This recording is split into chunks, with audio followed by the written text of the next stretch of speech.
All right, welcome back to the Yanadameen Godcast. I am Lord Jamar. And I'm Digga. And right about now with us, we got my man, guest host, who so many of y'all were requesting that we get up here. Well, goddamn it. Myself included. Got him in this motherfucker right now. Everybody, welcome to the Yanadameen Godcast. My man, comedian Godfrey. In the motherfucking house. Finally made it in this biatch. Or as I like to call him, the God. Free. There we go. That's the God free. Peace, God. The Godcast. Peace, God. Yeah, what's up? How you doing? How you be, guy? I feel good. You feeling good, God? I finally made it to this son of a bitch. This is what the fuck I'm talking about. So happy to have you here. I appreciate that. I've been talking. This guy's been fucking telling me. Come on. What are you? Come on, I'm what beating am I, him an over the asshole? head. I'm you like, gonna make yo. me look like an asshole? Come on. Why don't you come and bless me on my show? I said, I don't have time. I don't know. I'm thinking about it. Where is it? The people Jersey. love you. Fucking Jersey. I'm like, come on. It's not in Manhattan. He goes, no, but I need you to do it. Everybody's requested. And then I saw like all this stuff on my Instagram. They said, you need to be on the Godcast. I said, I gotta fucking do this. Yay. Thank you, people. I gotta fucking do Peer this. pressure works. And I'm finally here. But I was gonna do it regardless. That's right. But I'm finally in this bitch because me and him have been, man, rocking the Vlad, son. Like, Hey, people love it. I mean, People love it. They love the chemistry. the chemistry's good. We did an experimental back and forth. We just have a stack of subjects. We're just like, all right, you start, and we both, Which is burning kind up of the like room. what we're going to do We're today. actually going to do something similar right. to that today. All right. Since I love you guys' chemistry so much, I'm just going to sit back and be like a neutral mediator. Well, now, Oh, first you of gotta all, talk sometime. before we get into Yeah. all of that, Okay. I don't want to take for granted. I mean, you know, so many people know who Godfrey is, but I'd like you to briefly, go over your history a little bit. Who is Absolutely. Godfrey? Okay. Where is he from? When did he first come on the scene? Like, How did he get so damn funny? how did he get so damn funny? Okay, here's the one thing about funny. I've always been funny, even since I was a kid. You know, when you're growing up, everybo's funny in their own way. You know what I mean? Funny how? I make Funny, you I laugh? make you laugh like a clown. I'm here to amuse you. I'm from Chicago, Illinois, man. You know, I grew up on the north side of Chicago. My parents came. I was born in Nebraska, though. My right. parents came from Nigeria. Now, what kind of shit is that? It's called immigrant escaping. Why are you running? Why are you running? That's what it's And called. they just came to America. They didn't know where to go. Well, my father obviously. got a scholarship at this teacher's college in Nebraska, and so he went, and that's where I was born because there was a Biafra is a war that happened in the '60s, very famous in Nigeria, Yes. because it's an oil-rich country, and so my parents left because there was tribal wars. Of course, they had the tribes fighting while people were sucking the oil out, but they left. Boom. Long story short, I was raised in Chicago though. Right. My sister was born there. She was born in Nigeria. My brother's born in Chicago, but we Okay. were raised in Chicago. Boom. All right. My father's a teacher now, educator for 45 years on the west side of Chicago. All that Chirac shit, my father's in the middle of all that. All that shit. Gangbangers, all. Yeah. Copy. Anyway, boom. So, of course, we all go to school. I go to college, graduate college. Graduate college was a psych major, pre-med psychology, man. I had my degree in psychology. So, boom. I said, man, you know what? I want to do this comedy thing, though. Because in college, I was real militant, man. You know who we brought over? I remember bringing over Sister Soldier. We brought over, I would go see Farrakhan. Well, what school was this? This is University of Illinois. Sorry, Champaign, Urbana, University of I Illinois. feel like I've performed there. Did you bring Brand Nubian? I remember I feel like I've definitely been there. Tribe came, De La Soul came for Kappa Carnival. They all came through. I'm sure Brand Nubian You came probably through. came through there. So while I was in college, I was like, man, because we were militant, we had a little African American cultural center, and we were like, man, we want to start reading some. They're not really teaching us anything at the university, whatever. So we should just start doing shit on our own. So the university was telling us not to, but we went and bought books from black bookstores in Chicago, shit like that. We were getting it shipped to us. So we started having a we had a black reading book club. Nice. So we would read books every week. We finished them every week. So and it was like, if you read 15 minutes every day for like 10 years is equivalent to a PhD. You know what I mean? So, and my boy Ray Westbrook used to say all that. I said, I believe it because I'm nasty with Black history, and you are too, because that's all we studied. I studied. Right. So that kind of motivated me. I know people say, yo, why'd you do comedy? Well, because I'm funny. That's honestly not the reason why I started comedy. I knew I was funny, but I had shit to say. You know what I mean? I was so knowledged up. I would go see Farrakhan, and I would go to Savior's Day. I had Malcolm X, Farrakhan, had all the tapes in my dorm room. I would play Farrakhan, you know what I mean? And they'd be like, and my roommates were white. They were like, you can't be playing that. That's like really racist rhetoric. And I'm like, yo, shut the fuck up and stay on your own side of the damn room. Fuck out of here. You know what I mean? But I was real Nigerian look. Oh hell yeah! And I played the fuck out of here. And I played football in college. I was a wide receiver, but then I was still real militant, man. That being in because the college I went to, 45,000 students, only 800 Black when I was there. So it was like all the Black people were together. All the Black fraternities and sororities were like that. Because I was a Delta Gent. That's like the sweetheart of the Delta Sigma Theta. So I was like into the Black sororities and fraternities. We all stuck together. You know what I mean? So all of that anger I had, I was like, shit. If I could do comedy, I'll be able to sneak in messages while I'm on stage like Dick Gregory and Pryor and all them. I said, I want to be like those guys, because I would watch George Carlin, Dick Gregory. I watched, Joe. I watched the comedians that kept it real. Right. Right. Those, I didn't have an affinity towards there was some good silly comics like Robin Williams, certain cats, but I always was like Pryor, man, Carlin, man. Look at what they talking about. Yeah. Paul Mooney. Oh, you know what I'm saying? So I remember, and what's funny is I met up with my ex-girlfriend from college like the other day, because we're just friends now. She has kids and all this other shit. And she remembered, she was the one that was the catalyst to me going to open mic. She was like, yo, she had a yellow piece of paper. I remember this shit. And she wrote down all the shit I was saying, because I used to take, you know how you just hold court in the cafeteria, right. talking about Black issues, but you're funny with it. Right. I was talking about Black issues and I'll be holding court. And she said, you need to start doing this. I wrote down all the shit you were saying. The shit you saying, no one's talking about. So she gave you an outline of your material. And I didn't know. She was just writing shit I was talking about. She goes, no one says this kind of shit. And that's one of the main reasons why I became a comedian, because I say things differently than everybody else. I just knew, because I started out the first time I was at this place called the Funny Firm Chicago. And then I was like, it was a mainstream room. And I said, man, I want to do some urban comedy. I want to do comedy I want to see Black audiences. And they were like, you need to go to the South Side. South Side where? Yeah, South Side Mondays. This man named Bernie Mac. He has an open mic. I said, Bernie Mac? Who the fuck is that? He's on the South Side at the Cotton Club on 1600 South Wabash in Chicago. Now it's all condos now. And I said, okay, I'm going to go. So Monday came, and I went over, and I was like, yeah, I'm going to go see some guy named Bernie Mac. And so I walk in, and I see, Bernie going, I'm motherfucker, shit.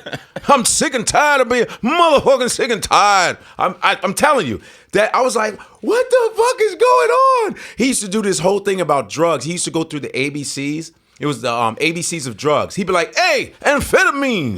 B, barbiturate. C, crack cocaine, motherfucker. D, he would do that.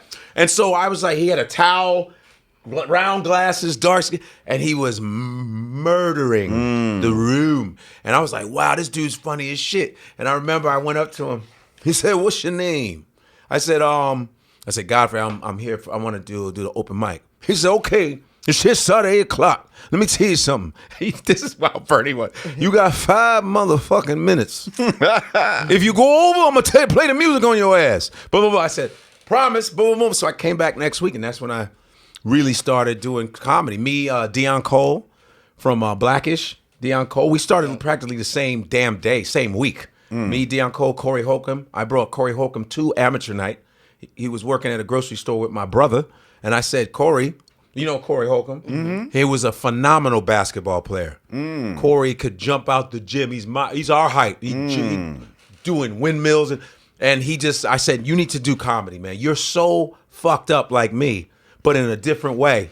You know what I mean? You need to do, and I brought him. Yeah, so we all kind of started. So how did you do your first time? I did good. I was in a. And did you have organized jokes, or was this just a paper that this girl brought up and you just started talking about shit? I didn't do it with that. I was in a comedy team. I almost forgot. My man, I was in a comedy team because I remember I was at a restaurant downtown. It was called Ed DeBevick's. I was at a restaurant downtown. I was with my man Alex. He's like 6'5". And he's like, I said, man, you know what I'm thinking about? I'm thinking about doing comedy, man. He goes, oh, man, you know, I tried that shit one time. I said, word? I said, shit, what, is there an open mic around here? And he said, yeah, down the street, there's a place called the Funny Firm.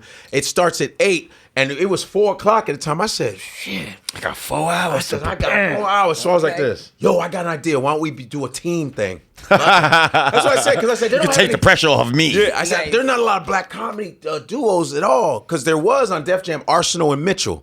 You remember? I don't know if you remember Arsenal and Mitchell. If you look at Def Jam, look up Arsenal and Mitchell. I remember Abbott and Costello. Laurel and Hardy. Tom and Jerry. You know what I mean? Batman and motherfucking Robin. So I wrote some sketches. He said, yeah, let's try it. Fuck it. I said, we have 4 hours to make up shit. So I wrote some sketches. And then we went over to open mic, and we picked out a hat, you know, on what day we were. I remember we were like 8th or 9th out of 12, and we went up.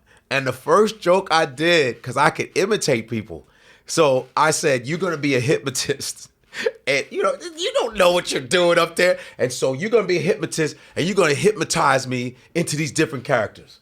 And that was the first thing, and we destroyed the bitch. Like, they were like, because I sounded like, it wasn't super funny, right? But I was like, because they was like, and my partner, he was always high, and he's real mellow. So he's like, you know, I had some dreams, you know, the other day, and I dreamt that I ran into blah blah blah. Because I was like, you see, people, boom, killed. They were like, oh my god, he's so good. I was like, and then I said, I put the people in. And he's like, Richard Pryor, goddamn nigga, shit, boom, knocked it. Boom, he said Johnny Carson. I said Johnny Carson because it was an all-white crowd. I said, it's gonna fuck them up to see me do Johnny Carson. Wow. And I said, wow, I did not know that. Good stuff. I leveled the place. So you did better than me my first time on stage. I forgot all my rhymes and ran off crying. Wait, I had all my homeboys, they were breakdancing, right? And I was supposed to be the surprise reveal. Oh, I was supposed to come out at the end and rhyme. Now, how old are you at this time? I'm 12. Okay. So I'm supposed to be the surprise reveal, and they do their breakdancing. They got their cardboard Run DMC going off, rock box. And then I come out on stage. I just looked at the crowd and was like, I just ran off the stage. Hilarious. I'm glad at least you were 12. That's 12-year-old shit you do. Like, all the guys, and they felt so bad for me, but it was one guy that was mad as shit. Fuck that shit. Fuck that. He made me feel like the whole shit up. Fuck the shit up. You suck. Well, how did you get the courage though to come back? If I may ask? You know what? And that was actually the start of a weekly talent show that we had in elementary school. I went back the next week, bodied it, and performed every week thereafter, all the way until I graduated from middle school. What gave you you see what I'm saying? Yes. Because you ran off crying. You wasn't scared. Hey, that's the girl from last week that ran off crying. Oh, no. Someone talked to you? You get a pep talk? No, you know what it was? I was really serious about rhyming. I think once I got over that initial stage fright, because the rhyme was fierce. I was about to kill it. Right. I just completely left my head in that moment. But I knew my rhyme was serious. So once I got the courage to once I got that out of my system, I came back next week like nice. Incredible Hulk. Many people fail on their way to success. Like, you got to take your failures and just be ready to say, you know what? Real talk. I learned from that shit. Now let's move on. That's because it was funny because when we got my first laugh, the first laugh made me more nervous because I didn't know if this shit was gonna work. I remember walking up to the stage, I was shaking, literally like, wow, I'm nervous as fuck because I've never done this. So. Let me just ask you real quick. So correct me if I'm wrong. Where most of us originally know you from is VH1, yes? Okay. Is that where we first started seeing Godfrey on those? VH1 or the Talking Head shit, VH1. Right. That and 7-Up commercials. Well, which came first? Was 7 Up before that? It was around the same time because I remember 7 Up sponsored the MTV Awards. They sponsored this. Remember Spring Break? I did that Yes. 2 years in a row. That shit was fire. That was when Carson Daly and I had met Missy Elliott. That's when everybody was in the pocket. All y'all were in the pocket, like And that was when 7 Up sponsored all that shit. Right. You know what I'm saying? The Grammys, the 7 Up sponsored that. So I did after Orlando Jones. It was me. 7 nice. Up. They say if you're gonna sell something, get yourself a captive audience. Oh, watch the sleeve. Okay, there you go. This place is gonna be a gold mine. I'm not picking that up. Dude, yeah, and I remember I was in Spain. That 7 Up check was nice. It was dope. I was in Spain I was doing comedy in Amsterdam, right, with his brother named Tony Woods, who is one of the coldest comedians ever. Tony Woods, who basically took Dave Chappelle under his wing. That's why Dave is, if you see Tony Woods within Dave, the way he acts is the way Tony Wood, he got it from Tony Woods. Okay. But of course he became his own. Dave Chappelle became his own. But I remember I was there for like a week, 10 days in Amsterdam. And I remember I met these girls from Spain and they say, hey, you should come visit us in Barcelona. So after I was done with my Amsterdam, I took a train to Spain. I'm hanging out, right? Boom, I'm on a nude beach. All these girls are naked around me. I'm not even lying. Chilling on the phone. Phone rings. Say, hey, man, they need you to come back to America because they want you to audition for this soda commercial. I was like this. Nah, I'm good. I literally said that. They said, no. It's a short list. There's only like 3 or 4. It's only like a short list. I said, are you sure I'm not going to be in a room full of Negroes that look like me? You sure? Because I'm not coming back for that shit. And they were like, no. I'm on the beach with a bunch of naked broads. Yep. Right You, now. bunch of naked Spanish girls just, boom, bien. I'm like, fuck. And so, boom, I said, all right. So I cut my trip short. I come out, and then that's when I was doing the first reality show on Bravo. It was called The It Factor. Lisa Ray was on it. Okay. Jeremy Renner, but that was the LA version. We did the New York version where they follow us around, cameras, actors, boom, boom, boom. And that's when I was auditioning for 7 Up. And I got that shit. And it wasn't even planned. My agent called me. I'm walking on the street in one episode, and my agent's like, you got it? I was like, I got it? Oh, shit, I got it. Because I had auditioned and just beat everybody out. So how the VH1 shit come about? And I feel like that's when you came because on my radar. I feel like that's when I first saw you. Here's how it happened. Because I get love from everyone. 7 Up, I remember you on this. It's a variety of shit. So one day I was hosting the spring break shit, right? And in between, it was me, Busta Rhymes, Missy Elliott, Fat Joe. We're all just hanging on the side. And Carson Daly standing there. And in between, there was all these kids. And they were just standing there. And nobody was getting them water, none of that shit. They were just standing there in the heat, and the breaks were like 10, 15 minutes. So I just took the mic and started telling jokes. I started talking about motherfuckers, telling jokes. And I was like, everyone was like, And Busta was like, yo, son. Killed your son. You murdered that shit, son. That's how I know Busta to this day. Busta be like, yo, what's up, son? I was like, I killed that shit. And then I was like, well, I used to I used to work for Cosby. Damn, I always leave shit out. My first job when I got here was working for Cosby you remember the other Cosby show with Dougie Doug? Yes. I was warming up for that for like 6 months. I did it was me. I'm warming up. I got to meet all kinds of people, but I worked for Cosby, and from there, when I worked for Cosby, I went from I got that.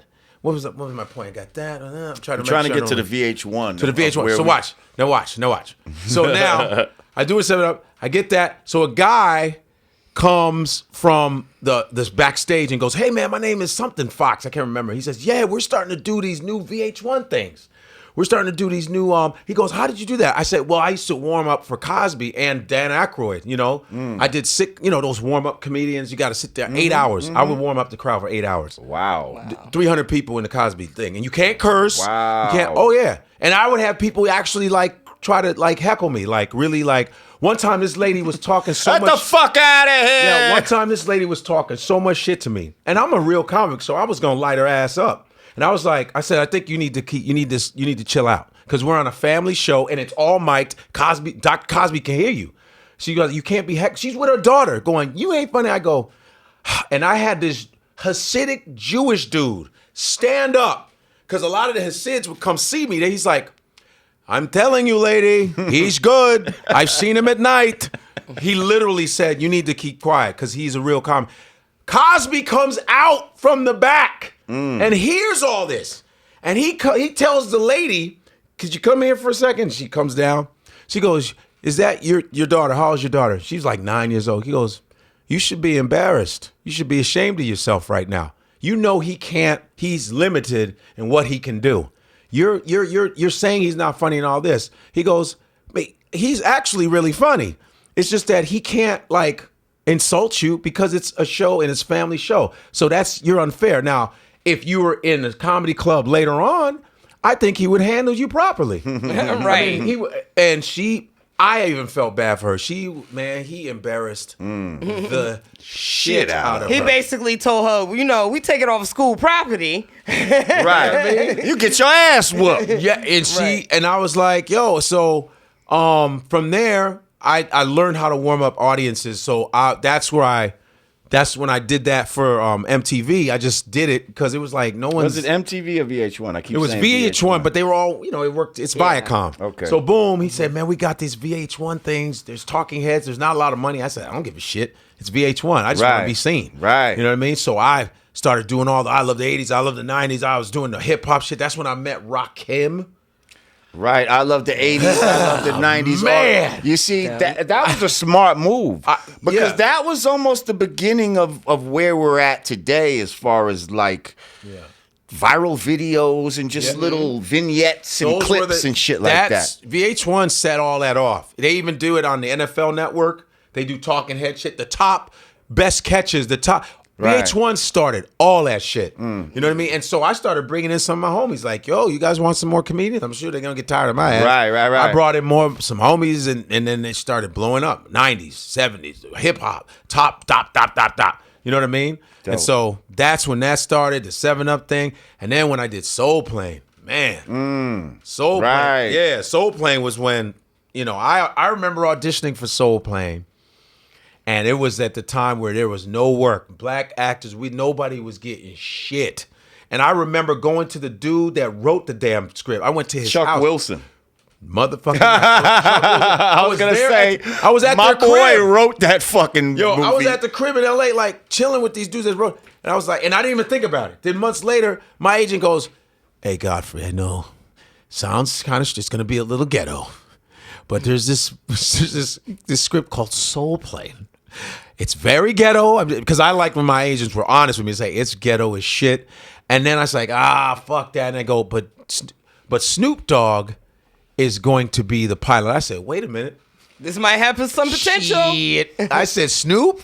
You sit up in my chair a little bit. Who doesn't want to be around Snoop Dogg? I said, shit. Everybody knows Snoop and he's international, right? So then I go in, and let me tell you, you know how people make fun of Soul Plane? I was going to say that. People talk shit about everybody that movie. And their mama was at the Soul Plane audition. I saw everybody in that bitch going, I ain't got no weapons. Get the fuck out of here. If y'all know that reference from Hollywood Shuffle. I ain't got no weapons, nigga.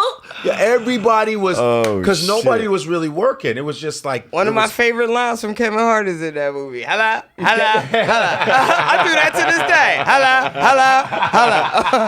Hello. Yo, that movie got trashed. Like, they act like it's one of the worst movies ever made, and it's like, come on. Soul Plane was like not the worst. white people have made way worse movies than that. They continue to make shitty ass was comedy. it the greatest? No, but the way they panned that movie, I think was a little unfair. I must say, and I felt bad for my man Chuck because damn, that was his first joint and shit. Like, you know what I mean? And then they bootlegged it because you know how I found out they bootlegged it? I was in LA and this dude goes, "Hey man, you was funny in Soul Plane." I was like, "It's not out yet." "Oh yes, it is." And he drove off. I just seen it, and he said it's crystal clear too. Somebody, Jesse Terrero. Yeah, you know Jesse Terrero, he's a big video director. Yeah, that was Puerto his Rican first. Director. That was his first. And his brother, they're Dominican. His brother was the casting director. Okay. So when I walk into the room, right, it's packed. Everybody's waiting to audition. I said, I read the script. This is what I'm gonna do. I'm gonna be an African. They say, what?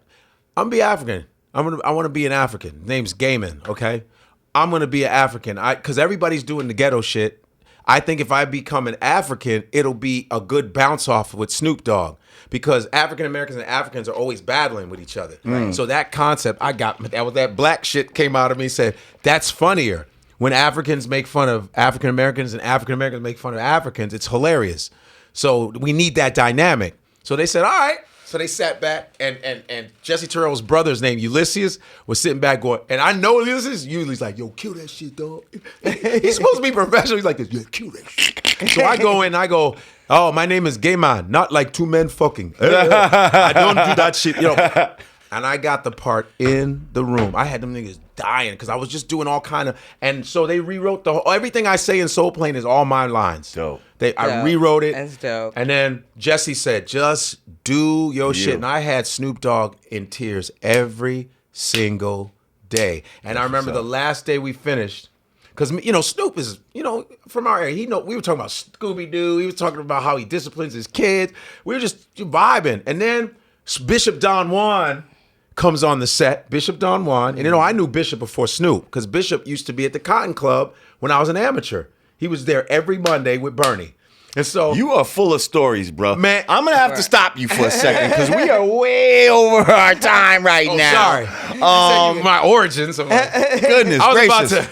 A lot of origins you got. Everything. Hang on a second. I was in Soul Plane. We're gonna take a break. Okay. He was in Soul Plane. We're gonna take a break. Gayman, not like two men fucking. Definitely not like that. Every woman on the plane will be pregnant. By Gayman. By Gayman. So listen, when we come back, we're gonna do a little bit of rapid fire. Digga's gonna, she got some questions and shit for us, and we got some topics. I'm just similar to like what we did on Vlad, and we're just gonna kind of like ping pong off each other and just see what's going on. Okay, you know what I mean, Godcast. So I'll finish the arrest later. Peace. It's the absence of all confusion. United we stand, divided we fall. Two fingers together is the real peace sign, y'all. Brand Nubian PEACE gear. Hoodies. T-shirts. Snapbacks. Available at hoodg.com. Get yours today. All right, welcome back to the Yanadameen Godcast. I'm Lord Jamar. And I'm Digga. Special guest host with us right about now in the house is my man, the one and only Godfrey in this motherfucker. There's a movie called My Man Godfrey, 1938. Carol Lombard, William Powell. Thank you. My mother told me. Well, first of all, I mentioned this on Vlad before, but let me just commend you for being one of the few people that can just go with the one name. And people know who the fuck you're talking about. And like how many people you've made it when you get can really one name. Share. Oh, stop it! Jinx buy me a Coke. Oh snap, man, we're still saying the same thing. This is amazing. Carrots, pumpernickels, glow sticks, twins. Fabian. Beyonce. Hove even right now. Yeah. Yeah, there's a few. Fabio. Well, when you say Michael, you think of a few Michaels.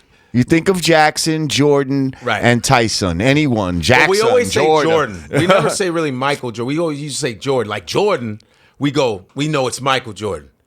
Like Michael, we usually go, it's Michael Jackson. Tyson, we used to say Tyson. Right. And see, that's another one-namer. Tyson. Like Diddy. I guess, right? Digga. Buster. Okay. Buster Bus. Shouts out Godfrey. Jamar. Like you did it. Well, nah, I'm Lord. I know. Lord is too dope. I'm a two-syllable guy. Yeah, you can't mess with Jamar. I'd be like, boo. At least two syllables. Lord J is as short as you can say. Some people say, yo, what up, Lord? But, it's not like. Well, here's the reason why I became one name. Because someone was fucking my name up. That's why. What is your last name? My last name is Danchima. Danchima. And it's easy. Danchima. It's so why the fuck they can't say that? They look at the letters and go, give it up to Godfrey shit. Dancy. Dugabadoo. I'm like, Dugabadoo? They just see more than 5 letters. They're like, God damn, give it up for this nigga. You know, I'm like, Let me show you that I can't really read, and this is why I'm in this profession. It's Danchima Jr. Yeah, so it's I said just Godfrey, man. Even though they have the Gilbert Gottfried, his last name is Gottfried.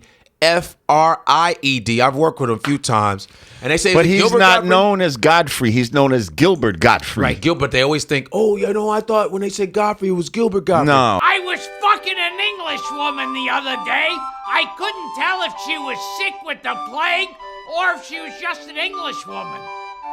People are weird, but our names have the same meaning, which means God's gift of peace. His version is the German version. My version is the British version. Gottfried. I look up my name. Nice. Gottfried, Godfridu, and in French, Godfrey, and in Amsterdam Dutch, it's Godfrey because the G is H. Yeah. And here in New York, Nice. it's the Godfrey. dog, boy. It's the Godfrey. Peace to the gods. What, son? Peace to the gods and earth. You know what I mean? What? Digga, Yes, sir. what's poppin', sister? Well, you know, there's a lot of things going on out here in the world. I'm curious to know you guys' Okay. She's take smiling. on things. You got a little Okay. evil smile right Well, now. no. Okay, we'll start out light and then maybe we'll get heavy later on. So let's start with, so last week we celebrated 4th of July. Yes. Okay. And there was a woman who was arrested for climbing the Statue of Liberty. Right. Or at least the base of The it. base of it. Right. At the feet, She didn't right? get too crazy. She didn't get too crazy. Her name is Patricia Akumu, and she climbed the statue's base to protest Trump's immigration laws. Right. So Nice. what do you guys think of that? Was she black? What? She was black. Oh, cool. Wow. She's a naturalized American, but Right. she's definitely of African African descent. Yeah, I was like, whoa. And she gave an awesome speech. When she got out, she said to the press, she said, "My inspiration is Michelle Obama." Right. And you know, one of the things I got from her is when they go low, You we go go high. high. And I tried to climb as high as I could. Wow. So, shouts out to Miss Teresa. That was her. nice. That was nice. Yeah, apparently Sorry. she was part of a group of people that were there How did she get up there? to protest the Yeah. abolish ICE. You know, they had Right. these Oh, yeah, I saw T-shirts I that saw put it the together, sign, and they yeah. had a banner. Yeah. So I guess at the end of that, she kind of broke off and climbed at least Kept going. 25, 30 feet up Yes. to this. Her group is Rise and Resist. That's the name of their, Okay. That's the name of Right. their group. So she climbed up to this little base and was just chilling. Shut the whole Liberty. Shut And they the had whole to island evacuate down. everybody Yes. too. Of course, they called police on her because they call police on barbecuing. They call Right. the police on selling water. They called the police on us taking a nap at Yale University. They called, they did that. Yeah. They called the police on us climbing because white people will climb all kind of shit. Well, that's what You know I'm what I mean? saying. They climb shit all the time. When I first heard about this, right, somebody was like, I think I was on the phone with somebody, and they're like, "Yo, somebody's climbing the Statue of Liberty right now." So immediately, I'm thinking of some white boy, Me too. right? I was like, who's and I'm like, are they free climbing? You know what I mean? Yeah. And like, I'm figuring, all right, well, they're gonna make it to the top because usually. Yo, they act like they trying to get these motherfuckers off, but these motherfuckers be successfully finishing their As climb. hell. Right. Usually, Somebody climbed the World Trade Center, Yeah. World Trade, yeah. unimpeded and all that. They made a movie about a nigga who walked between the World Trade Center. Wow. I forget the fucking name of the movie, but this guy had the The dude who did the Yeah. thing over the Niagara Falls, that guy? Yeah, this fucking guy. with the Tightrope fucking- guy. There you go. That fucking guy. Little ballerina feet guy Yeah, walking that on the guy. fucking Tightrope. wire guy. The tightrope guy. Anyway, so they usually let these people complete their shit, but I don't think she was prepared for a full climb. I don't think she was like some like How surprised were you to find out it was a sister? a little bit. Wow. A little bit. I thought she was white. But at the same time, hey, it's a peaceful protest. This is what America's supposed to be about, right? Freedom of speech, yeah. freedom of protest. She she picked a strategic time to do it on, at a strategic location. Where there's you many understand white what I'm people saying? can be. Like. They There's so coming much from different countries to see that. There's so much hypocrisy in America. Yeah. So on a day when we talk about independence and, look how America was supposed to be born and birthed.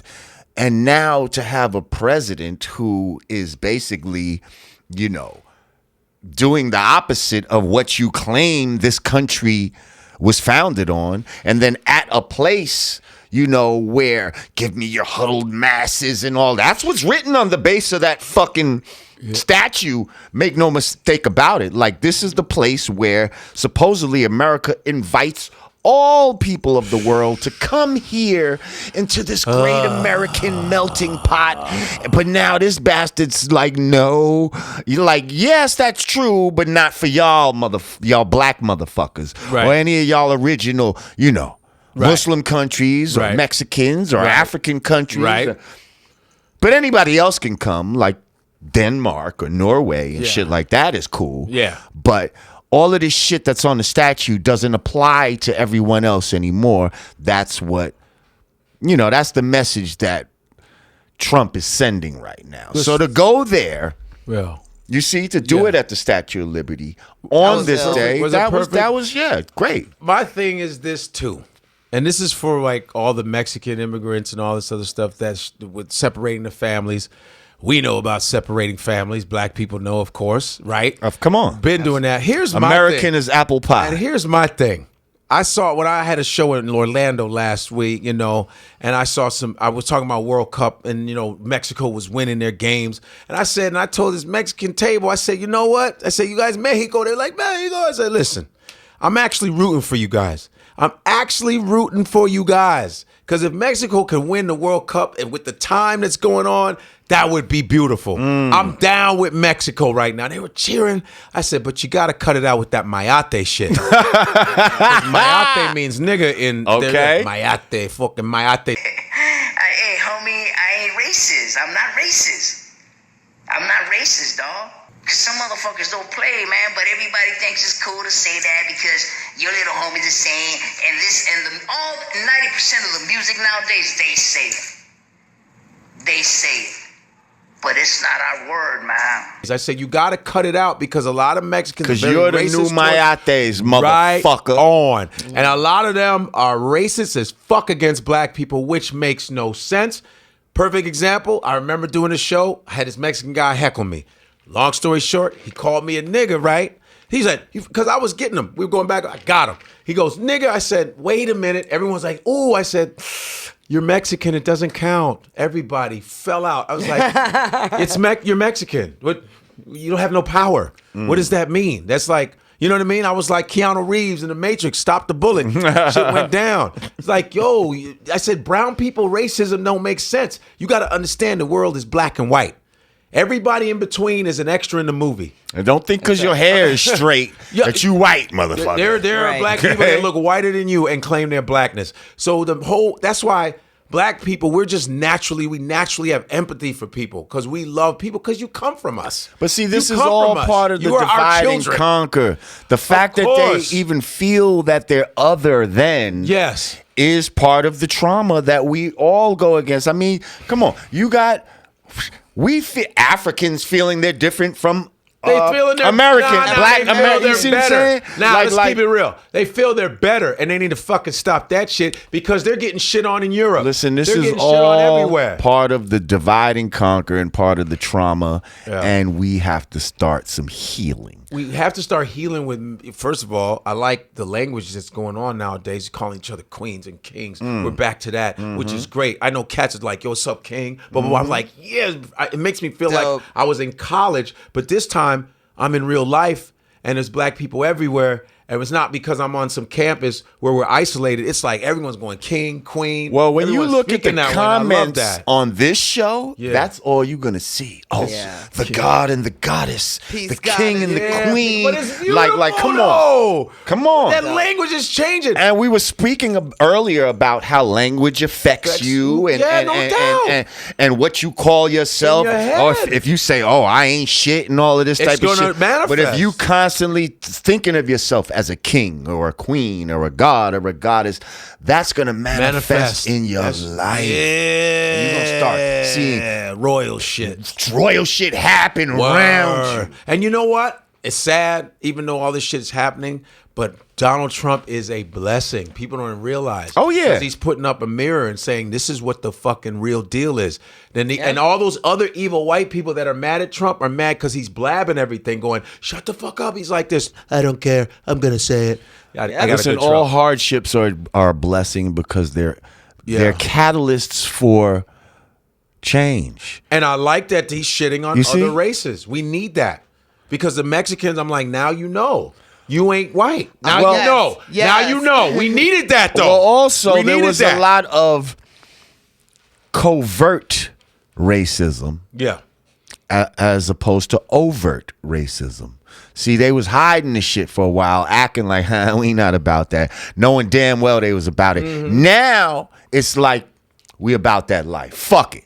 Right. We about that Right. life, and we gonna let you know. Yeah. What you want to do. They basically opened What up you gonna do? gangster shit. Like, yeah, no, this is what it's about. We don't like you. We don't like you. And the white women that are talking about this Me Too movement, 53% of them voted for Trump. They showing their asses. Look with the lady calling, on the little girl. The two ladies that Right. did that. White women are Decepticons, man. Talk in about the it. Transformers, they're Decepticons. They look like us, but here's the thing about white women: they're fucked up in the system, man. Because they feel for they'll be the first ones to go, oh no, that's not right. They're the ones that'll join the Peace Corps and all this other shit. But then they'll be mad racist if they see a woman of color getting ahead of them. All right, feminism is a racist fucking method that Susan B. Anthony and her Absolutely. cronies use. And black women have nothing Black women to have do with nothing, it. and then they'll want to fuck your ass and date you and all this other shit, but yet they'll vote Trump in. So they're Decepticons. You don't know. I think they're the reason why a lot of shit is fucked up. The Me Too movement, right? Oh, but he's grabbing pussies. But you voted for him. 53% of you voted for him. So I think they're the ones that are throwing a lot of the system off. I'm telling you. It's them. And then they trick black women and Latin women and Asian women to protest with them. Over the weekend, everyone's singing We Shall Overcome, which is hilarious, how everybody has to sing Negro spirituals to solve their fucking problems. You understand? They always go to black songs for their shit. And then once you've overcame, Monday morning, the black girl gets a role, the higher job, and then you're like, why the fuck does she have the job? Wait, I just sang with you at the protest, remember? I sang because I can sing well, because I'm black. And you had me sing, and I was on the bullhorn, and I got arrested with you. But because I Bitch, I ain't mean that shit. Right. I got moved to a better cubicle. You're pissed? They do that shit. I'm not saying all white women, but a lot of them have that in them. No, they can flip it on Dave you. Chappelle said it best. He said, white women, you were part of the jokes. You just got mad when you didn't get your fair share of the cut. It's He the said truth. it best. It's the truth. That's a good one. It's the truth. And that's why a lot of the people that voted for Trump, I'm talking about the lower class whites, Trump is fucking them all. And they're like, damn. But they don't realize Trump ain't about black and white. Trump is about rich and poor. Green. You could be black and rich. You could be Kanye. He hangs and out be with his boy. Kanye, yeah. You know what I'm saying? his voluntary slave. He can But when you're about rich and poor, and you're in those circles, the majority of the people that are rich are going to be white.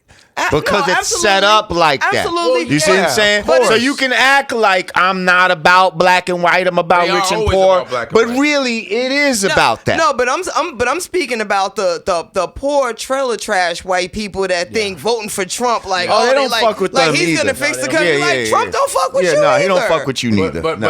racism will always be no matter what level. But See, he'll use them and act like he fuck with them in order to have the to support get where he wants to get get where to. he wants to go. But let's move on to something else. That was good. Okay. Oh, that was good. Let's see. Next topic. We got Dame Dash steps to lead in. Yeah, baby. Yeah, baby. I love that. I watched that 1,000 times. Dame Dash. That approaches was kind Lee of Daniels at a Diana Ross concert. At a Diana Ross. Now- He wanted his money, man. Now, what was kind of ill is, he surreptitiously. Surreptitiously. I love that. That's our word for today. Surreptitiously. Surreptitious. He surreptitiously had his girlfriend record the conversation. Awesome. So this is how I imagine. Great. There go that bitch ass nigga, Lee Daniels right there. Hang on, babe. Here, babe, take my phone. Record it. So Record this shit. Samsung. Because I'm gonna, Samsung. It's gonna be clear as a motherfucker and they're gonna be able to hear. Record this shit so we can get on tape this motherfucker admitting that he owed me this money. Because this bitch ass nigga know he owed me this money. Tape this for me, baby. Here, take my phone. Like, that's what I imagine. She said, okay. And make sure that And it she doesn't say that he was, violent in any type of way. Like, nope, it's on And camera. then he went as far as, you know what? If it's gargled a little bit, let me provide you with the subtitles. Put subtitles like a kung fu movie. I'm gonna provide you. You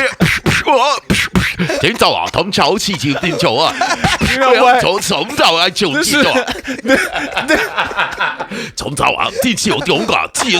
You know you owe me money. This is important enough. I'm gonna send this to the editors. Be like, Harold, could you put some subtitles on the bottom of this shit? Because I want motherfuckers to know exactly what the fuck was said. And that motherfucker sure said, Man, I'm gonna give you your money, Damon. I'm gonna give you your money. Damon.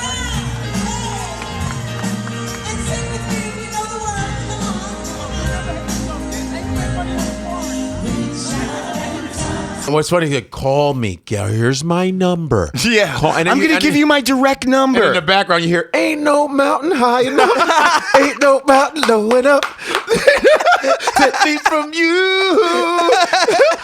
Yeah, well, you was keeping me from my money, motherfucker. There's nothing like really positive music in the background while someone's arguing. That's like having a fight during Christmas, and you hear like, you better watch out. You better not. I hate this family, bitch ass nigga. So do we agree with what he did? Because I do. Absolutely. I love it. Did you hear the post, him talking about it? He goes, he didn't even know he was going to be there. He got this ticket from his friend to come to this event. And I'm sure, and that's why Lee Daniels was there too. He thought never in a million years was he gonna see this nigga. See, that's what I hate about some of you bitch ass motherfuckers. And I'm not saying anything sexually. I'm just saying there's bitch ass motherfuckers, and I've encountered some of them that will talk shit about you or do some fuck shit thinking that I ain't never gonna see this motherfucker, but trust me, fate will always, whatever you put in your will mind, always bring you fuckers together. Okay? So somehow, so you said Damon Dash didn't even plan on going to this shit. He didn't. Somehow a ticket landed in his lap. And he probably thought about that all day, meditated and that on nigga it. that nigga Lee Daniels probably thought the last person he ever was gonna see at the Diana Ross thing. I'm coming out. Dude, I want the world to know. Was the nigga he owed $2 million. $2 million, which is not shit to this man right now. How are you even out here owing niggas $2 million? Make a fool out of me, man. Don't make a fool out of me. I want my money. I want my money, man. Stewie, listen, this is crazy. You got, oh my God!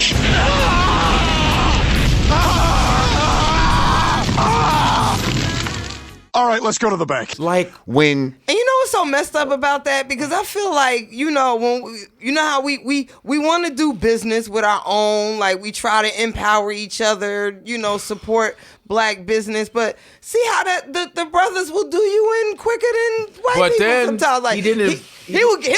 I'm pretty sure whatever white corporations, organizations he borrowed from, they got theirs back. If he had to ever borrow money from a Joel Silver or a Steven Spielberg, they'll get their motherfucker. Oh, yeah. They'll get their money back. Invite him to the premiere.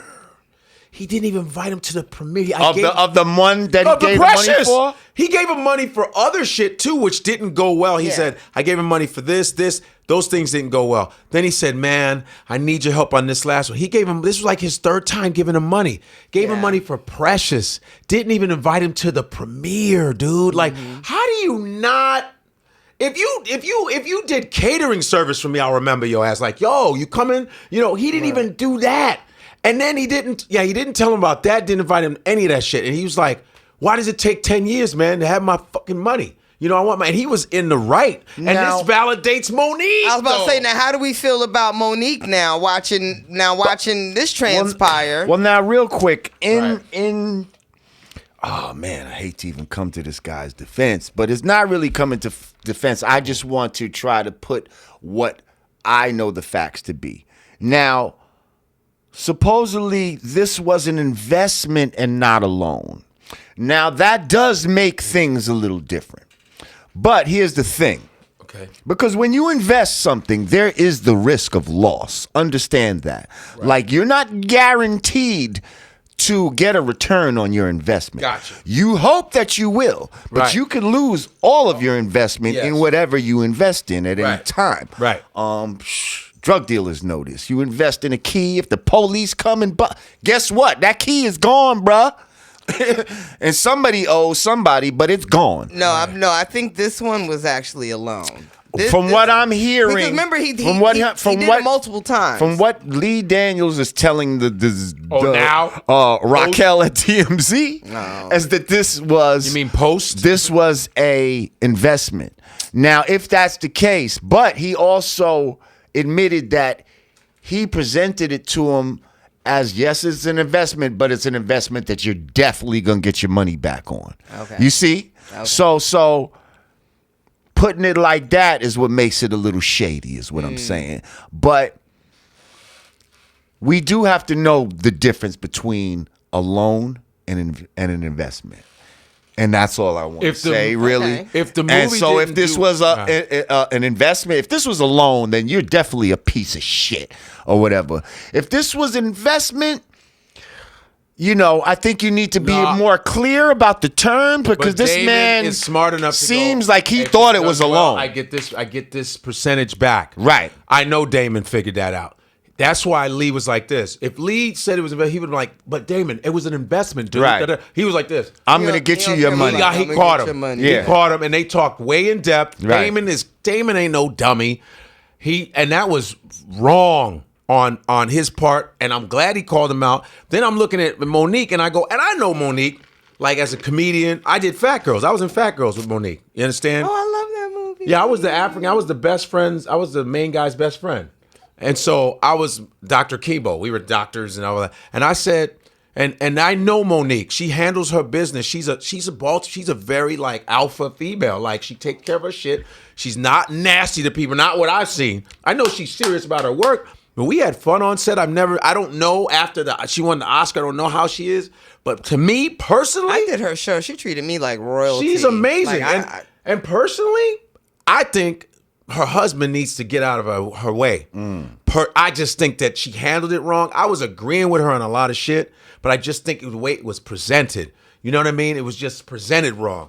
But when you look back, especially with this Lee Daniel thing, you go, And the way Damon did it, that was smart, man. Yo, nothing. I liked it. And it's going stepping to somebody at a and it's Diana going Ross viral. concert. And this is bad reputation on him. And they're looking at this like, Lee Daniels, huh? This is, and probably not Lee, for nothing. He was looking a little frail in that video too. And the thing is, and you know when Lee talks, he's very like, is he okay health-wise? I gave my soul. And I don't know. did you hear his post shit? He goes, I gave her my soul. Actually, he's good at talking that shit, like sugarcoating shit. Right. But now he's trying to quell that shit because this is now looking good in the industry. It gets to TMZ. Now you getting the reputation. Now the reputation is changing, and everyone's like, huh. All right, well, listen. That's why. When we come back, we're gonna have more discussion. Digga, more. The Godfrey What? is in the house. What? You know what I mean? Godcast. One. Huh? Peace. It's the absence of all confusion. United we stand, divided we fall. 2 fingers together is the real peace sign, y'all. Brand Nubian PEACE gear. Hoodies. T-shirts. Snapbacks. Available at hoodg.com. Get yours today.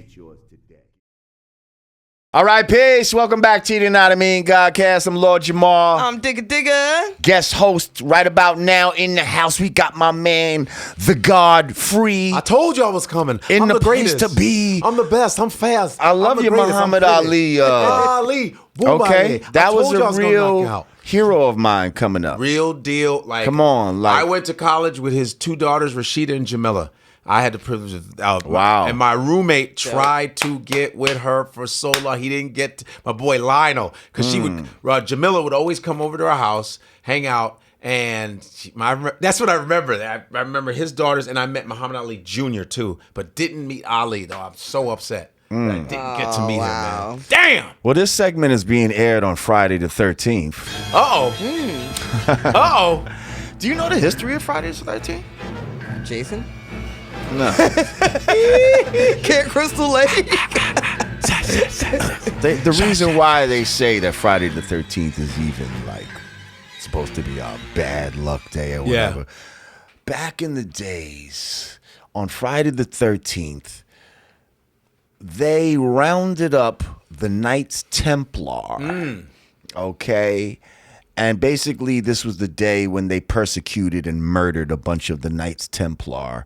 Was on Friday the 13th. Oh, look at that. Yeah, and the Knights Templar, you know, they're supposed to have certain esoteric knowledge and shit like that.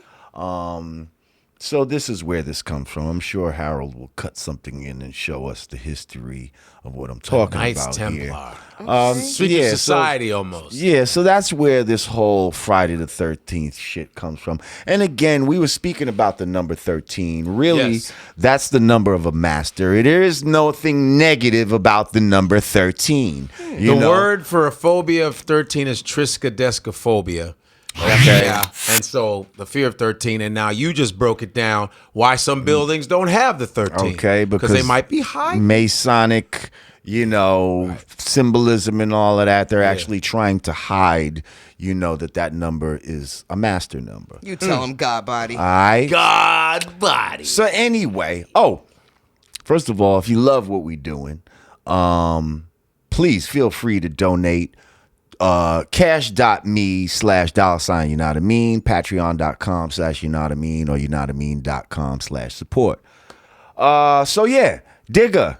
So you got a little list. yeah, we can keep these discussions going. We've been kicking it, and yeah, what you got for us? Let's see. So, Nicki Minaj gets a reporter, Juana Thompson, fired from Karen Civil's internship staff. Have you guys heard nothing about that. Okay, so let me tell you what happens. So there is a intern. Her name is Juana Thompson. And she tweeted a tweet in regards to Nicki's new album dropping. Now, this was just a random tweet. She put, you know how dope it would be if Nicki put out mature content? No silly shit, just reflecting on past relationships, being a boss, hardships, etc. She's touching 40 soon. A new direction is needed. Well, wow. Nicki Minaj responded to her via DM. Bitch, I've been con. Via DM. Basically, it was pretty much. She said, hang on, let me pull Bitch, I've been on. Bitch, you've been con. She put, when your ugly ass was 24, you were pushing 30. I'm 34. I'm touching 40, LOL. And what does that have to do with my music? Eat a dick, you hating asshole. Got the nerve to have a Trini flag on your page. You must not have heard the Pink Print or Pills and Potions. Bed of Lies, Save Me, my recent feature with Alicia Keys, Tasha Cobbs. Just say you jealous. I'm rich, famous, intelligent, pretty, and go. But wait, leave my balls. Tired of you sucking them. First of all, And it goes on and on Tired and on. of you sucking. can we them. get a clap for Digga's read of that? Tired of Like you that was sucking an them. excellent read. Leave Like, my balls. Tired of you sucking them. Oh, it definitely there's more, but so basically, so that was Nicki replying to the girl in the DM, and the woman, excuse me, she leaked this whole conversation, and I guess it violates a NDA clause that they have because Nicki is actually a client of Karen Civil. Okay. So being that this is something that's being discussed out loud that shouldn't be, I believe Karen Civil's staff, no one is allowed to write negative about Nicki because she is their client. Okay. So because now that this is out and it's not the best look for Nicki right now, this intern ended up losing her job. So And it's already out, huh? so yeah, so this is out. So what are your thoughts? For one, how do you feel about being able to pay a reporter to quell negative press? And do you think this was negative press? Do you think that merited that type of response? I think that, Nicki Minaj has always been kind of a fiery temper. When you remember she snapped on, was it Taylor Swift or something? She's done that before, but not to that extent. And I think she's been a little bit more mature with the other shit. But this one sounds like some shit I've said. You know what I'm saying? Like, bitch, you this and you. I don't know. Nowadays, it's like any news is good news, man. Because I don't know if this is going to necessarily crush her. You know what I'm saying? Because look at Chris Brown beating up the women. He's doing just fine. You know what I mean? I thought he was finished. And I'm a Chris Brown fan. You know what I mean? And I thought him beating up what's her name, Rihanna, the whole night. I said, all his girlfriends, they outed. They're not gonna come back. Shit, that motherfucker put on a bow tie on CNN and said, "Sorry, my bad." And that motherfucking guy, his career went right back up. So I don't know if this is. I don't know if this is gonna affect anything, because to me, any news is good news. my answer here is going to prove you right about what you said about me previously or what I say about female rappers. Okay. My comment, what I want to say. It's going to prove me right? Yes. Okay. What I have to say about that is, have y'all seen Nicki Minaj in her latest video? Is she looking extra thick or what? You mean Chung Lee? So check it. So we had a conversation where I was like, you can't even talk about a female rapper without bringing up how she looks or her sex appeal in some capacity. Hold up. When she start walking up, is her fucking... Is she... No, it looks bigger than it used to be. Well, like, no, what it is, the thighs match the ass. Yes, she something with the thighs is going on. She must have just recently purchased like the matching thighs. So you think she's like been put together? I'm right? just saying. So you seeing what I'm seeing. Yeah, no, Okay. there's definitely, you know. I just had to comment they got the on that. proportion right. I had to comment on that first. Chung Lee. I don't And know so what that means, but- and so that will prove you right that I can't comment on. You can't talk about it without how they look. Well, I can't comment on Nicki Minaj probably without talking about how she looks. Forget now. the subject matter. Now, how do I feel about that? Yeah. First of all, I think a lot of people, you know, depending on what type of person you are, some people work hard to be able to have that type of clout.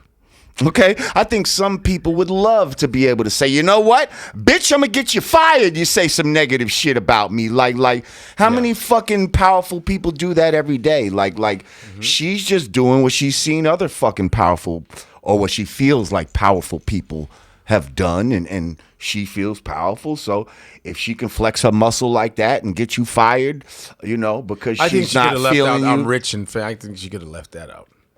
That part. I mean, know you we're are. first of all, but We know we're you in a are. nana society. Yeah, that's true. All the rhymes is about that. That's I true. got That's more true. than you. Look at That's my true. shit. I'm, you It know. wasn't She is an necessarily MC. negative. I don't think it was. I don't think it was necessarily negative. Maybe putting it out in a tweet Well, the way she stated it, she could have said it a little bit different. For some people, but I don't think what she said was harsh. Maybe putting it out in a tweet may have. If you're not constantly necking somebody these days, like you see what I'm saying? Like certain people get so like their ego just gets so inflamed, and if you're not feeding the ego at every turn. You see, it could almost seem like it's negative. I think only that's the because problem you with didn't artists feed. today. It's not even like you said something negative, but you didn't feed the ego. So to me, that's negative. You understand what I'm saying? Like she said some shit that she probably felt was real. Oh, I'd like to hear a more mature Nicki or whatever the fuck she said. Yeah. What did she say exactly? One more time. Okay, she said, and I quote. Hang on, let me bring that. Because hang on, people are passive aggressive now with the shit that they say too. She said, "You know how dope it would be if Nicki put out mature content." Stop. That's passive aggressive right there. That's being passive aggressive though. Mature. That's what she should not have used that word. You know how dope it would be. You see, like you're trying to set it up like. As if you're down. You see, that's a passive, backhanded little thing right there. But go ahead. You know what? And we women are. We're the masters. We are the masters. Trust me. Damn but right continue. She put no silly shit. Just reflecting on past relationships. So stop. Silly shit. Silly shit. Meaning there's silly shit on here. Right. You see what I'm saying? Mature, silly Again, shit. Another passive aggressive type of dig. Go ahead.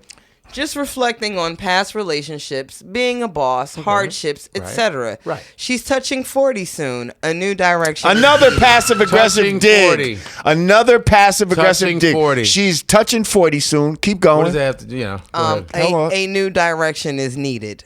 Yeah. Bang. That's Okay, it. first She of all, bitch, who are you to decide all of this? Like, you understand what I'm saying? Yeah, what makes you the expert? Ain't you a fucking intern, number one. Right.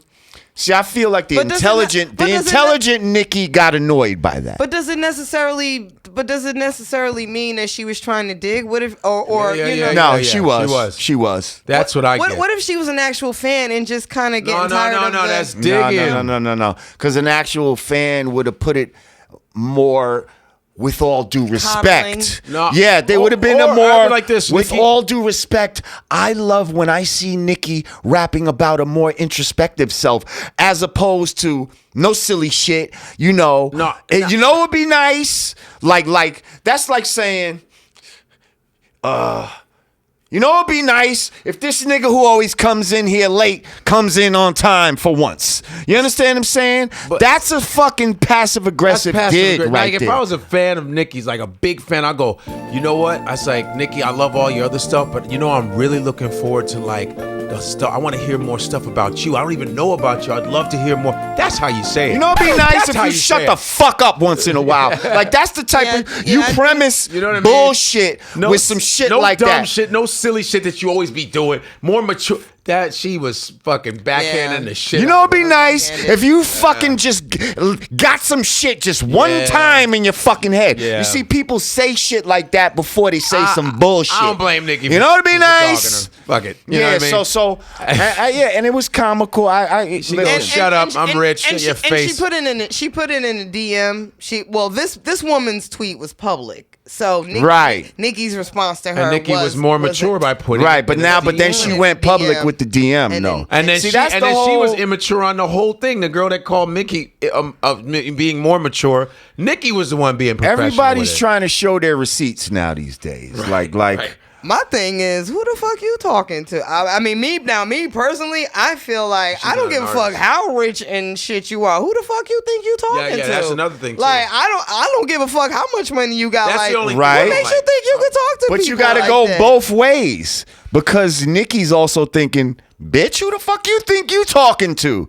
You see what I'm saying? So it goes both ways. And honestly, the other broad did start it. She started it. And Nicki tried to finish it. In defense, and Nicki's actually finishing it like, oh, I'm gonna finish this. Artists are sensitive about their shit. I just think it's interesting that, you know, we're in a place now where, you know, media people have to, you know, have to be mindful of certain people. I mean, there's been allegations for a long time now about Karen Civil being on Nicki's payroll. Meek put it out there like, like y'all paying people, or wait, who is Karen Civil? Anyway? Karen Civil is a big blogger. She's a multimedia mogul. Oh, so that might be.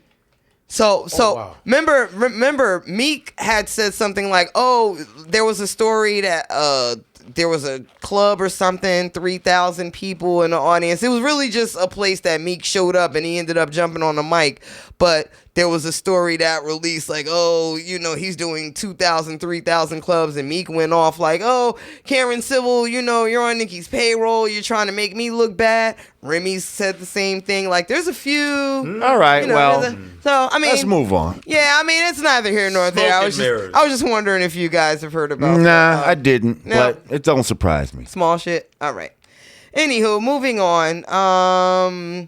XXX Tentacion, rest in peace. Mm-hmm. Everybody knows he was gunned down on June 18th of this year. So he released a posthumous video where he's actually attending his own funeral. Have you seen it? No.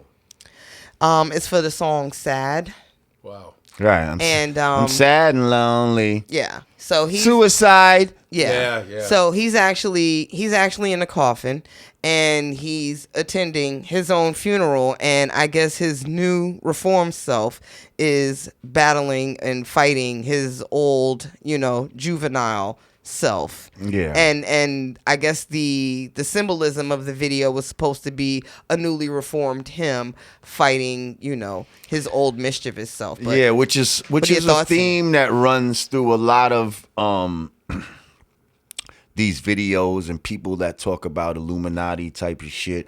Like, there is these bullshit themes where a lot of these artists have these dual personalities. You know what I mean? Beyonce is Sasha Fierce and Nicki is also Roman's Revenge or whatever the fuck she is, her other personality, and all these people are like battling their selves. Is that Illuminati? Is it telling them to do that or what? I mean, some people say that something's going on there. Something's going on there because I don't know if a lot of these people would even have the wherewithal to even think to do some of this shit. You understand what I'm saying?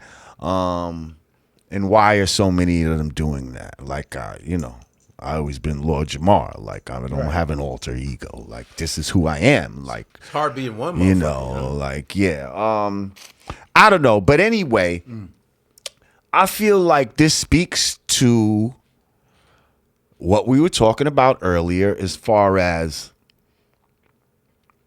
we create our reality through what we think, thoughts, and what we speak. Thoughts become things, and words have power. Okay, words are vibration, and we're living in a world of vibrations. Okay, so now you can bring your thoughts into this dimension through your words, through your writings, through different forms. When you are constantly speaking negative, constantly about gloom and death and all of this, I'm ready to die and all of this bullshit, that's the shit that you will attract. And we've seen it before. Like, who's another one that released a posthumous video right after they died? Tupac.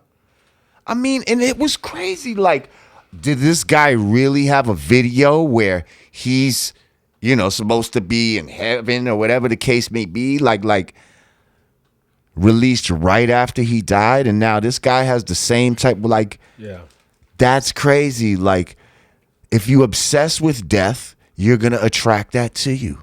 So guess what? Be obsessed with life. Right? Be obsessed with love. If you're obsessed with hate, you'll get hateful shit in your life. If you're obsessed with love, you'll get love. You see what I'm saying? You are the co-creator of your universe. And other people help you create it too, those that you have around you. Yeah. So now if you talking this doom and gloom and now you put a bunch of motherfuckers around you talking that same shit, guess where your life's going to be. And it's fucking sad that we don't see this, that we don't understand, that we live in a mental world. Whatever you think about or whatever you thought about in the past is where you're at right now.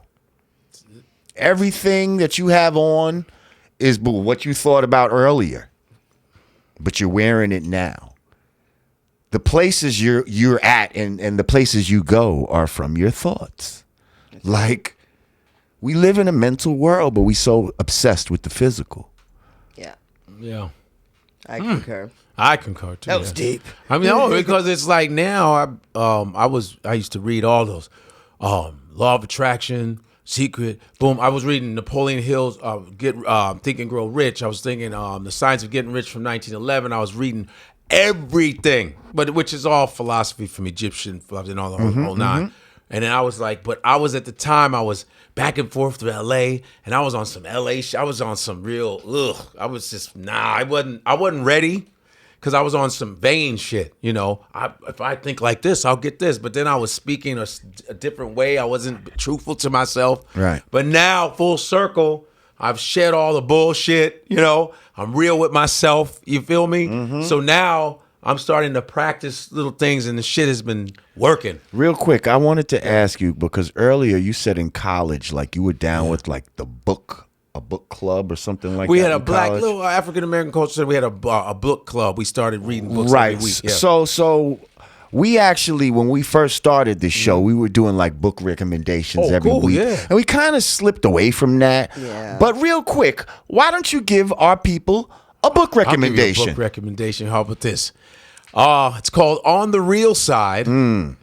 Laughing, Lying, and Signifying the History of African American Humor from Slavery to Richard Pryor by Mel Watkins. Dope. That book is phenomenal. Then they There you revised it go. from Slavery to Chris Rock. It's called On the Real Side. Richard Pryor's on the front. On the Real Side, Laughing, Lying, and Signifying the History of African American Humor from Slavery to Richard Pryor. It is one of the best books I ever read because it talks about the origin of black comedy. And at the time, they had the first comedian considered on TV was Burt Williams. He was a mime. He was from the Caribbean. He put on blackface, but he had light skin, and he wanted to be like Charlie Chaplin and couldn't. And they even have a book about him too.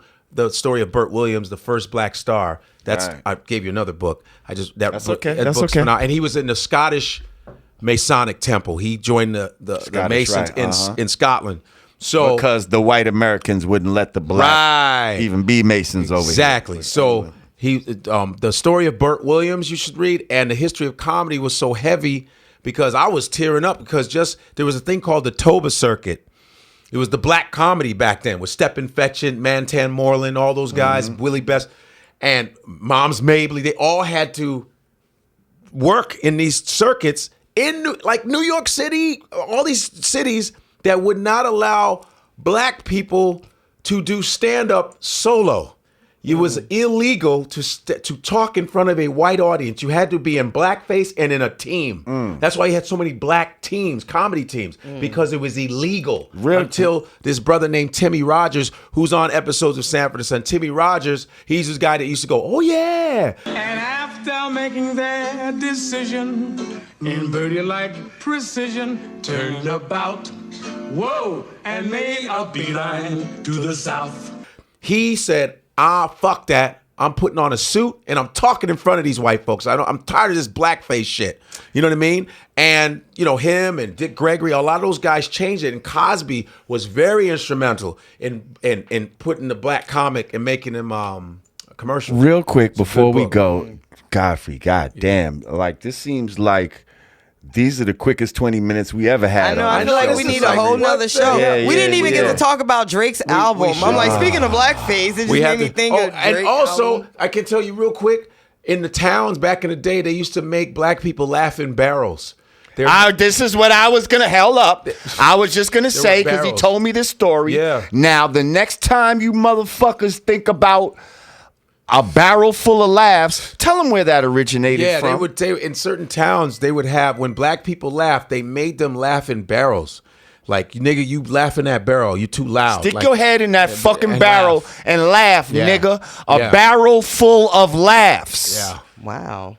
You learn something new every day. Yeah, so on the real side, laughing, lying, and signifying the history of African-American humor from slavery to Richard Pryor, then it was revised from slavery to Chris Rock. It is a phenomenal book, and then it'll teach you as a black comedian, like, you know what? The way these people suffered for us, I think you should take your comedy to the next level and not always go for the easy fruit. You just sometimes. gave us two things that we actually been missing for quite a few weeks, which is the book recommendation, Right. and also a segment called Did You Know? Okay, we would Yeah. do a Did You Know segment. Wow. So that barrel of laughs actually would is it Did You qualify Know? for a Did You Know? Yep. God damn, you're a jewel, brother. Thank you, Yeah, sir. man. Lord Jamar and Rah Digga. Listen, Oh, man. so awesome. I'm almost tempted to go Can we another keep him? fucking hour. Wait, let's see. What time is it? What time is it? No, I mean keep you like forever, like every. Yeah. What time is it right now? It's like 9:45 and shit. 10. You want to go for another hour?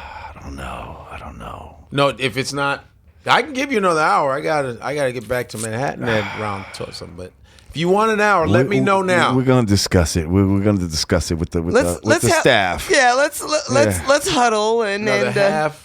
But another hour. goddamn, if we don't do another That's hour, what we do it's it been again. beautiful having you Right for this on, fucking right on, hour. right on. So we save it. Yeah, well, first of Oh, all, you we're can- gonna come to your show. Okay, cool. Absolutely. Yeah. Oh, We're yeah, gonna, cause he's on Sirius. Shout out your show on Sirius. Sirius XM channel 126 Urban View. I was doing a power hour from 12 to 1 10 months ago. Okay. And I just got moved to 6 to 8 prime time. Nice. 6 to 8. It's called Urban View Power Hour. Now it's like now we're trying to think of a name for it. I think I like the Deuce. Someone said you call it the Deuce. I kind of like that, the Deuce. But it's basically Why the Deuce? It's 2 hours, the Deuce. Oh. I just like the name, the Deuce. Okay. Now you're listening. Well, to that's the what they used to Deuce. call the 42nd Street, the Deuce. But there's a HBO thing, the Deuce. The Have you- show. But then there's also Yeah. Drop a The Deuce. which Drop is a take Deuce, shit. doo-doo. And that's another thing. I know. I was thinking about that too. I was like, shit. So it's an African American political kind of channel. This lady by the name of Karen Hunter. I used to get on her show. She's a journalist. She teaches journalism at Hunter College. She's a one-woman army. She's from Jersey, and she is Jersey. And she started, like, they put her on that channel, going, here, black girl, do that channel. They didn't think it was going to get anywhere. Al Sharpton's on it. There's a lady by the name of Laura Coates, who's an analyst on CNN. She's ridiculous. There's Joe Madison, who is hopefully gets inducted into Radio Hall of Fame. He's a brother. He's like 70 years old. He has a 4-hour show. He calls himself the Black Eagle. He shuts people the fuck down. He's dope as shit. So, and she's just expanding. She's really changing. So she put me on there, and really I started shaking shit up at 12 o'clock. Because they were like, yo, who the fuck is this dude? And I'm telling jokes at the top. Then I'm throwing in knowledgeable shit. I do vocabulary work, all kind of shit, and all this black factual shit. So everybody's like, yo. So give them another hour. They gave me another hour. All right? It's Sirius XM 126, Monday through Friday, 6 to 8. We good? It's dope. It's like, and Karen Hunter is the person that is changing that channel, 126, on her own. Shout out to Karen Hunter. All right, well, listen, you guys got to do her We show got to too. wrap it up, man. Okay. Man, yo, it's been beautiful having you here. Real quick, give people My your Instagram? social media. Oh, my Instagram. I love this part. Comedian Godfrey is my Instagram. Comedian Godfrey, Godfrey. Godfrey Comedian is the Twitter. And then Godfrey Comedian is my fan page. I think I got a fan page. I think Okay. I just opened it up. I don't fucking know how to do Okay. shit. And Godfrey Danchima Jr. is the Facebook. Because you got to use your whole name now. Right. So, bam. All right. Well, yo, thank you for coming up, my brother. I Yes. appreciate For it. having me, bringing me up and, here, man. That's man, what's up. we're going to definitely come through to your spot. Yeah. And you are You always you welcome. can come get me again because I like Oh, your come car. on. Your car's dope. Come on, I'll definitely Because come we was get you. jamming. We played the LL station. We killing Rock the it. Bells, 43. So yeah, let's do it again. I can't wait. Man, thank you once again, man. God, it's it's my privilege, my pleasure still to rolling? meet you, Queen. Oh, thank you. Rah Digga, legendary. Both of y'all legends in the hip hop game. You were part of my swag, like on some real shit. I got dirty CDs of Hey, appreciate it. Nice. You know what I'm saying? Dirty Harriet, brand newbie. Well, yo, Good. once again, hey. Another beautiful episode. Hey, another beautiful episode. Shit. Well, hey, come on back next week. Come fuck with us. You know what I mean? It's always something that's going to be positive and something that, you know what I mean, adds on to the quality of your life. We love you for supporting us. And, yeah, for the Yanadameen Godcast, I'm Lord Jamar. And I'm Digga. Peace. Really is no crime. Ask the birds and the trees and oh, Father Time. It's just to help the mercury climb. La-di-da, la-di-da, 'tis autumn. What did you say? I said la-di-da, la-di-da, 'tis autumn. Just one more time. No. La-di-da, la-di-da, 'tis autumn.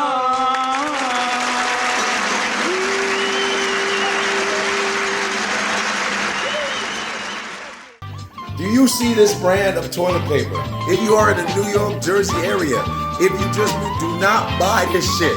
This shit is cheap as fuck. You see how it says thick and soft? That shit is thin and rough. I'm trying to tell you, when I first moved to New York, I needed some toilet paper. There was Scott Tissue and Marco. I said, Marco's only 49 cents a roll. Fuck that shit. And boy, and the guy said, I'm telling you, you better get the expensive one. You don't want that cheap shit, right? I said, whatever. So I got a whole bunch of rolls of these. Man, the first dump I took, I used Marco. My fingers went right through this shit, right up my ass. And I was smelling my own shit. And I came back to the store and said, you were right. He said, I told you you're going to smell your own caca. You didn't want to listen. You don't want to listen. Now you got caca mierda on your finger. Mierda, see? You estúpido. You got nothing but caca. Don't buy Marco. Es muy barato. You a dumb, stupid motherfucker. You smell like shit. Now you got caca mierda on your finger.